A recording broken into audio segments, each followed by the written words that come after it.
Bwana Yesu asifiwe. Tarehe 28 ya mwezi wa 9 mwaka 2025, kipindi hewani utupelewa riziki yetu ya kila siku. Mimi ni Mwalimu Baraka Mbonaliba.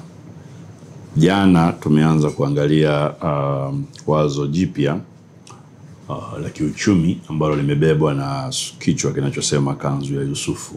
Kanzu ya Yusufu. Na mstari unatuongoza Mwanzo sura ya 37 mstari wa 3.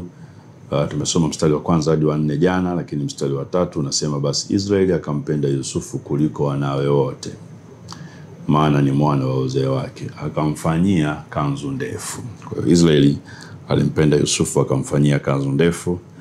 Kiingereza tumesema he made him a coat of many colors, akamfanyia kanzu yenye rangi nyingi. Kutoka sura 28 pale tulisoma jana, unaona makuhani walifanywa kanzu ya kupendeza, maana yake ya urembo, ambayo ilikuwa imepambwa yenye rangi nyingi. Nikusomea Samueli wa kwanza sura ya 2 mstari wa 19. Samueli pia alifanywa na mama yake kanzu ndogo. Nikakwambia pia unaona iko tofauti. Huyu alikuwa na kanzu ndefu, au Yusufu. Samueli alikuwa na kanzu ndogo. Somea maandiko mengi kama Mathayo 5:40 kuambia kuna tofauti kati ya kanzu na joho. Ni mavazi yalikuwa yanavaliwa. Kina Danieli unaona walikuwa wamevaa kanzu, wamevaa joho, wamevaa suruali na mavazi mengine. Kwa hiyo kuna tofauti kubwa kati ya kanzu na joho. Sasa kabla tujaendelea mbele, ni kuonyesha baadhi ya tofauti zilizopo kati ya kanzu na joho, baadhi ya tofauti zilizoko kati ya kanzu na joho. Ukisoma Biblia utagundua maneno haya mawili ni muhimu sana, kwa sababu wakati neno kanzu limeandikwa karibu mara 31 kwenye Biblia, neno joho limeandikwa mara 28. Kwa hiyo utagundua ni karibu mara 59 maneno haya mawili yameandikwa, kanzu au joho, mara takriban 59. Ni kama kila wiki hili neno limetajwa, maana tuna wiki 52 kwa mwaka. Ni muhimu sana kwa swala kama hilo kurudiwa mara nyingi kwenye Biblia, na maana yake lina umuhimu ambao Biblia inataka tujifunze. Kwa hiyo ni muhimu kujifunza haya maneno mawili na tofauti zake, lakini baadaye tutarudi kwenye msingi wetu wa kanzu ya Yusufu. Jambo la kwanza ambalo unaliona kama tofauti, joho mara nyingi lilitumika kufunika utupu na kanzu ilitumika kama pambo. Ndio maana utaona Yusufu alifanywa kanzu yenye rangi nyingi. Alikuwa na nguo zake nyingine, lakini kanzu ilikuwepo kama nguo ya ziada.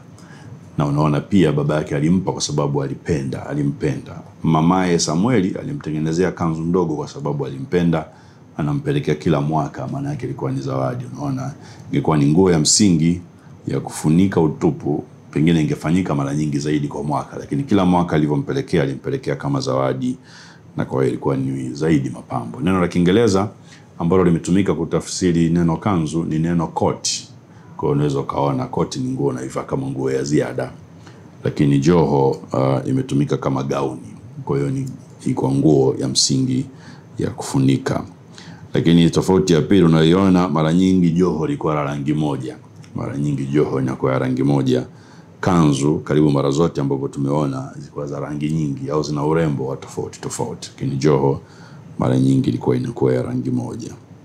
Lakini pia utagundua ya kwamba joho ilikuwa ni vazi la kawaida. Joho ilikuwa ni vazi kama la kawaida, hasa la watumishi kuvaa.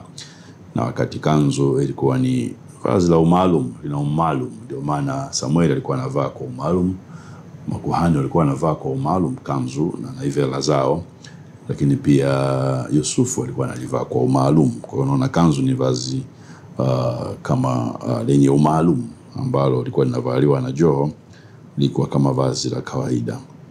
Nataka pia uone, ukisoma Biblia utagundua joho ilikuwa ni vazi la kiutumishi zaidi. Joho ilikuwa ni vazi la kiutumishi zaidi, au la kinabii zaidi kuliko ilivyo kanzu. Kwa mfano ukisoma Zekaria sura ya 13 mstari wa 4, Zekaria sura ya 13 mstari wa 14. Zekaria ni kitabu cha mwisho kabla kimoja kwenye Agano la Kale kwenda kwenye Agano Jipya. Zekaria 13 mstari wa 4 ndivyo Biblia inavyotuambia. Inasema namna hii: Na tena itakuwa siku hiyo ya kwamba manabii kila mmoja wao atayaonea haya maono yake atoapo unabii. Atayaonea haya maneno yake atoapo unabii, wala hatavaa joho ya nywele ya ili kudanganya watu. Kwa maana joho ilikuwa inafanyika, hasa joho ya nywele ilikuwa inavaliwa kama vazi maalum la kinabii, na sasa hawa wanasema hawatalivaa ili kudanganya watu. Kwa hiyo unaona joho ilikuwa ni vazi la kitumishi. Mathayo sura 5 mstari wa 40 tulisoma jana, atakaye kunyang'anya kanzu joho mpe na kanzu. Kwa hiyo ni utumishi, kuvumilia na kuwa mtumishi. Sura ya 10 pia Mathayo mstari wa 10 utaona jambo hili. Kwa hiyo joho ilikuwa mara nyingi vazi la kitumishi na kinabii zaidi kuliko ilivyo kanzu. Kanzu ilikuwa ni kama vazi la ziada. Lakini pia utaona joho lilikuwa linatumika zaidi kama silaha. Luka sura ya 22 mstari wa 36, Yesu anawaambia wanafunzi wake, kuanzia sasa asiye na silaha auze joho lake anunue silaha, maana kila mtu tabidi apambane. Kwa hiyo unaona joho lilikuwa ni mbadala wa silaha. Luka 22:36 akawaambia, lakini sasa mwenye mfuko na uchukue, na mkoba vivyo hivyo, naye asiye na upanga na auze joho yake akanunue. Una upanga sio uuze kanzu, uza joho ukanunue. Sababu gani? Unaona joho ilikuwa inatumika kama mbadala wa silaha, alternative to a weapon, kuliko kanzu. Ningeweza kusema uza kanzu kwa sababu ni vazi zuri la urembo, lakini joho ilikuwa ni vazi la ulazima la umuhimu na lingeweza kutumika kama silaha.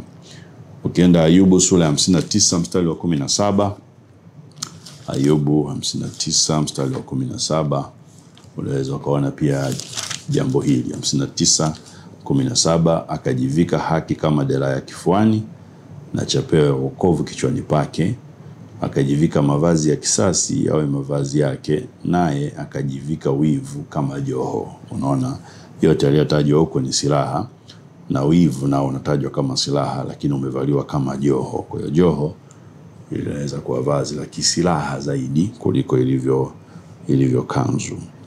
Tofauti nyingine moja au mbili, kama tulivyokwisha kusema, unaona vazi la kanzu iliwakilisha upendo. Yakobo Mwanzo 37 mstari wa 3, kwa sababu Yakobo alimpenda Yusufu akamvazia kanzu. Samueli wa kwanza 2:19, mamaye Samueli alimpelekea zawadi ya kanzu kila mwaka alipoenda, iliwakilisha upendo. Kwa hiyo kanzu iliwakilisha upendo. Lakini mwisho, sio kwa muhimu, ziko tofauti nyingi na maana nyingi ya mavazi, lakini hizi kama 8-7 zitusaidie tunakotaka kwenda. Unaona kanzu iliwakilisha usafi wa mwili au nadhifu. Kanzu iliwakilisha usafi wa mwili au nadhifu. Naona hiyo kwenye Samueli wa pili mstari sura ya 13, ambapo unaona habari za Tamari. Tamari kama mwana wa mfalme aliyekuwa mwanamwali, vazi alilokuwa analivaa la kifalme lakini la wanawali ni kanzu na sio joho. Kwa hiyo Samueli wa pili sura ya 13 unaweza kuanzia mstari wa kwanza, lakini mstari wa 18 wa 19 Biblia inasema naye alikuwa amevaa kanzu ndefu, maana kama Yusufu, kiwashirisha usafi. Kumbuka pale kwenye Yusufu tunaambiwaje, alikuwa analeta taarifa mbaya za ndugu zake na baba yake akampenda. Kwa hiyo usafi, taarifa mbaya, maana yake alikuwa ni msafi. Huyo dada pia alivaa kanzu ndefu, kwa kuwa nguo hizo huvikwa binti za mfalme waliokuwa wanawali, ndipo watumishi wake wakamleta nje, akafunga mlango nyuma yake. Mstari wa 19, naye Tamari akatia majivu kichwani mwake, akailalua hiyo kanzu ndefu yake aliyoivaa, akaweka mikono kichwani, akaenda zake huku akilia kwa sauti. Kwa nini alilalua kanzu? Kaka yake Amnon alikuwa ameingia kwake, amembaka. Kwa hiyo akaondoa usafi aliyokuwa nao na hakuwa na haja ya kuvaa ile kanzu, akaichana. Kwa hiyo kanzu pia iliwakilisha usafi au utakatifu wa mwili au unadhifu wa mwili.